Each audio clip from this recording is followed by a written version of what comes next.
भाई कैसे हो। इमेजिन करो कि आप केव में जाते हो एडवेंचर के लिए। केव का रास्ता नीचे की तरफ जा रहा है। केव के अंदर आप 2 किलोमीटर आगे चले जाते हो, फिर तेज तूफान आ जाए और केव में पानी भरना शुरू हो जाए। अंदर आपको कुछ नहीं पता कि फ्लड केव के अंदर आ रहा है और केव में कुछ पॉइंट पर इतना ज्यादा पानी भर जाए कि वो छत पर टच होना शुरू हो जाए और आप अंदर फंस गए हैं। तो फिर आप क्या करेंगे? तो देखते हैं जो एक्चुअल में फंस गए थे उन्होंने क्या किया था। ये बात है 23 जून 2018 की। थाईलैंड की जूनियर फुटबॉल टीम, जिनकी एज 11 से 16 के दरमियान थी, उन्होंने अपना प्रैक्टिस सेशन पूरा कर लिया था अपने हेड कोच और जूनियर कोच के साथ। हेड कोच ना वहां से चला जाता है। कुछ घंटे गुजरने के बाद ना हेड कोच को पेरेंट्स की कॉल आती है कि उनके बच्चे तो अभी तक वापस आए ही नहीं है। तो हेड कोच जूनियर कोच समेत सब लड़कों को कॉल करता है, लेकिन कोई भी फोन नहीं उठाता। फिर फाइनली एक बच्चा संग पॉल कोच की कॉल को उठा लेता है। वो बताता है कि वो तो घर पे है क्योंकि उसकी मम्मी ने उसको पिक कर लिया था। बाकी के टीम मेंबर करीब में ही टेमलोंग केव को एक्सप्लोर करने के लिए गए थे। कोच फौरन केव की तरफ जाता है। जब वो पहुंचता है तो वहां का सीन देखकर वो शॉक हो जाता है। बच्चों की बाइसाइकिल केव की एंट्रेंस पे खड़ी हुई थी, जिसका मतलब था कि बच्चे केव के अंदर ही हैं। लेकिन शॉक वो इस बात को देखकर हुआ था क्योंकि वहां पर तेज बारिश हो रही थी और केव की एंट्रेंस से फ्लड की तरह पानी अंदर की तरफ जा रहा था, जो कि एक अलार्मिंग सिचुएशन थी। अगर बच्चे अंदर थे तो अब वो स्टक हो चुके थे। कोच लोकल अथॉरिटीज को इन्फॉर्म करता है। वहां पर पुलिस और वॉलंटियर्स भी आ जाते हैं, लेकिन केव की एंट्रेंस से थोड़ा सा आगे इम्पॉसिबल था सर्च करना क्योंकि पानी का लेवल बहुत ज्यादा हो गया था और आगे एक्सेस ब्लॉक हो चुकी थी केव के अंदर जाने की। थाई नेवी सील की टीम वहां पर आ जाती है अगले ही दिन बच्चों को रेस्क्यू करने के लिए। इनिशियली तो वो ये डिसीजन लेते हैं कि पानी को केव से बाहर पंप करते रहते हैं जितना हो सके। लकीली एक ब्रिटिश केव एक्सपर्ट वर्नन अनस्वेथ, जो कि वहीं पर रहता था, वो सालों से इस थेमलोंग केव को एक्सप्लोर और मैप कर रहा था। वो मदद के लिए आता है। वो बताता है कि केव की एंट्रेंस से हम जब 1 किलोमीटर आगे जाते हैं तो केव स्प्लिट होती है टी पॉइंट पे, लेफ्ट और राइट डायरेक्शन में, और लेफ्ट में ये और अंदर की तरफ जाती है और वहां पर हाइटेड पॉइंट्स भी हैं जिधर बच्चे हो सकते हैं अगर वो जिंदा हुए तो। वर्नन अनस्वेथ ने ब्रिटिश केव डाइवर जॉन वॉलेंटन और रिचर्ड स्टेटन से कांटेक्ट किया और उनको मदद के लिए थाईलैंड बुलवा लिया क्योंकि इन लोगों ने पहले ही काफी सारे रेस्क्यू ऑपरेशंस किए थे। दिन गुजरते जा रहे थे और सबसे ज्यादा डर ये था कि टीम के पास खाने पीने को कुछ भी नहीं है और ऑक्सीजन लेवल भी बहुत ज्यादा कम है क्योंकि कुछ एरियाज में पानी फुल था केव में। केव की एंट्रेंस से काफी आगे तक पानी निकल चुका था, तो उन्होंने चैम्बर 3 पर अपनी परमानेंट बेस बना ली, जिधर उन्होंने ऑक्सीजन टैंक्स रखे, फूड सप्लाईज और डाइविंग इक्विपमेंट्स रखी। तो ये 2 ब्रिटिश डाइवर चैम्बर 3 से आगे सर्च करने के लिए तैयार थे। इवन ये 2 डाइवर भी अपने करियर की सबसे लंबी केव डाइव करने वाले थे। इनका गोल था कि इस पटाया बीच वाले पॉइंट पर जाना जिधर बॉयज के होने की सबसे ज्यादा चांसेस हैं। वो डाइव करते हैं और मट्टी वाले पानी से होते हुए फाइनली पटाया बीच जाकर पहुंचते हैं, लेकिन अनफॉर्चुनेटली वहां पर भी बच्चे नहीं होते। जो इन डाइवर्स के पास ऑक्सीजन था सिलेंडर में, उसमें से 1/3 था उस पॉइंट तक जाने के लिए, 1/3 था वापस आने के लिए और 1/3 था रिजर्व, जो कि इमरजेंसी सिचुएशन के लिए था। लेकिन फिर वो इतना आगे आ गए थे तो वो गिव अप नहीं करना चाहते थे, तो वो रिस्क लेते हैं। जितना सफर इन्होंने चैम्बर 3 से पटाया बीच तक किया था उससे 2 गुना ज्यादा ये और आगे चले जाते हैं और जब पानी से अपना मुंह बाहर निकालते हैं तो उनको कुछ ये दिखाई देता है।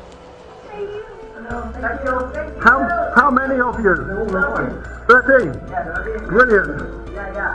उन्हें लड़के मिल गए थे पूरे 10 दिन की मेहनत के बाद और ये वाला पॉइंट एंट्रेंस से 4 किलोमीटर अंदर था। पूरी मीडिया में ये खबर आग की तरह फैलती है और सबकी जान में जान आती है। अभी तो रेस्क्यू मिशन का सबसे इजी पार्ट इन्होंने किया था। असल चैलेंज तो अब था ना कि इन छोटे से बच्चों को पानी से भरी केव से बाहर किस तरह निकालेंगे, और किसी को कोई आइडिया नहीं था कि इनको कैसे बाहर निकालें। अगले ही दिन 3 थाई नेवी सील्स बच्चों की लोकेशन पर आ जाते हैं और वो फैसला करते हैं कि वो बच्चों के पास ही रहेंगे जब तक इनको रेस्क्यू नहीं कर लिया जाता। बाहर से पानी पंप करने का काम और तेजी से शुरू हो जाता है। इंटरनेशनल डाइवर की टीम दुनिया भर से थाईलैंड में आ जाती है इस रेस्क्यू मिशन को करने के लिए और इन्होंने 3 प्लान प्रपोज किए बच्चों को बचाने के लिए। पहला प्लान ये था कि बच्चों को स्विमिंग सिखाना इंस्ट्रक्टर के जरिए, जब तक वो पूरी तरीके से तैयार नहीं हो जाते स्विम करके बाहर आने के लिए। दूसरा प्लान ये था कि ऊपर से ना ड्रिल करते हैं बच्चों वाले चैम्बर पे और फिर वहां से बच्चों को बाहर निकाल लेंगे। और तीसरा प्लान था वेट करना अक्टूबर तक, जब ये मानसून का सीजन खत्म हो जाएगा तब तक केव से पानी भी उतर जाएगा, बस बच्चों को खाना और सप्लाईज देते रहेंगे टाइमली। लेकिन रेस्क्यूअर्स ने ये रियलाइज किया कि इनमें से कोई भी ऑप्शन इसमें फिट नहीं बैठेगा। पहला ये कि बच्चों को स्विमिंग सिखाना पॉसिबल ही नहीं था इतने हार्श एनवायरनमेंट में, क्योंकि बच्चों को ना सही से डाइट मिली थी और वो काफी दिन से सोए भी नहीं थे। और डार्क और गंदे पानी में तो बच्चे क्या ही फैसला करेंगे कि किधर जाना है। उनको पैनिक अटैक हो सकता है और वर्स्ट केस में तो डेथ भी। दूसरा ड्रिलिंग वाला ऑप्शन भी काफी मुश्किल था क्योंकि ऊपर से एग्जैक्ट लोकेशन पता करना बहुत मुश्किल थी बच्चों वाले चैम्बर की, और अगर पता लग भी जाए तो वो लोकेशन 1 किलोमीटर डीप थी। उसमें मोस्टली सॉलिड रॉक्स ही थे जिनको ड्रिल करना काफी मुश्किल था